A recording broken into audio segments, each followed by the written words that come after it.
Hi, I'm Steve, and I'm here to teach you how to play Escape from the Aliens in Outer Space. We're all astronauts aboard the space station Salva. Well, at least some of us are. The rest of us have been mysteriously transformed into man-eating aliens, and the remaining humans have to try and escape the Salva before being devoured. But here's the catch. All of the lights on the station have been disabled, so none of us even know where anyone else is, let alone if they're human or alien. So we have to make our way through the station, careful not to make a noise and alert the other players to our location until we finally meet our goal, be it reaching the safety of an escape pod, or turning one of our friends into poo. Pass out a dry erase booklet and marker to every player, anywhere from 2 to 8. These booklets contain maps of each of the different sections of the station, and you'll pick the map to play on at the start of each game. The first one, called Galilee, is probably the best for beginners. This book also serves as a convenient cheat sheet for pretty much everything you need to know about the game. We'll go into more detail what all these mean exactly in just a minute. These are the character cards, red for aliens, blue for humans. Create a deck of the cards, one for each player, with half the cards being human and half alien. If there's an odd number of players, add in one more alien card, so the humans are outnumbered by 1.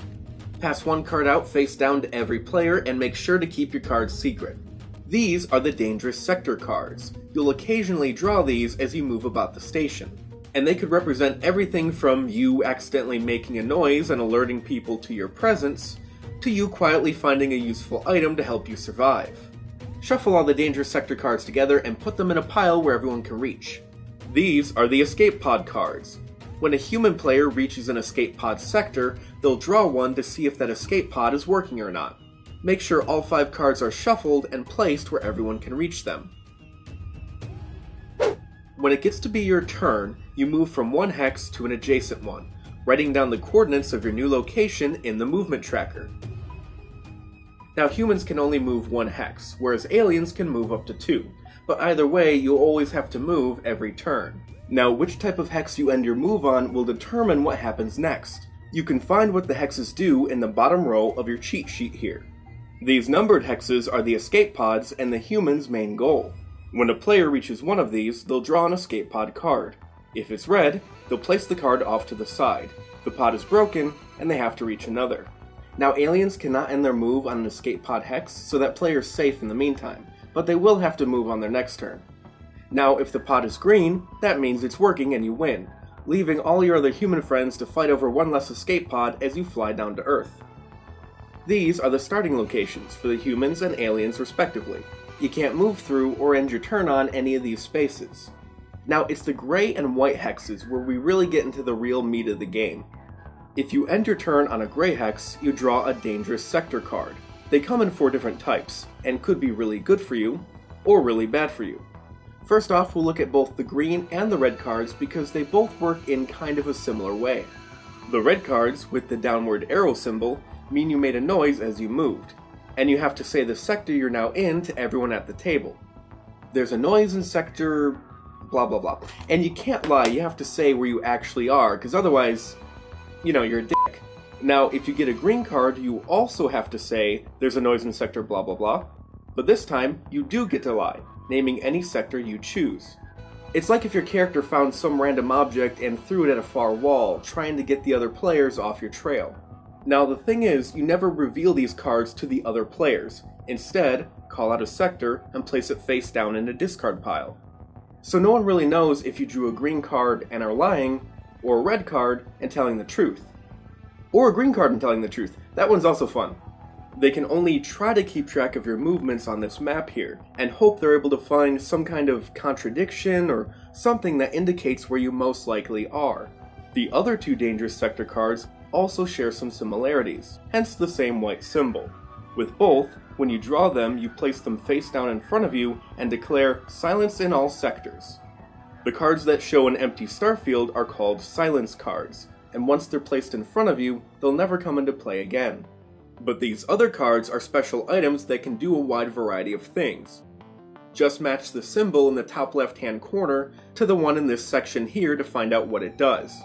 Unless otherwise stated, these items can be played at any time during your turn. You can play as many items as you want, but once an item has been played, it can't be used again.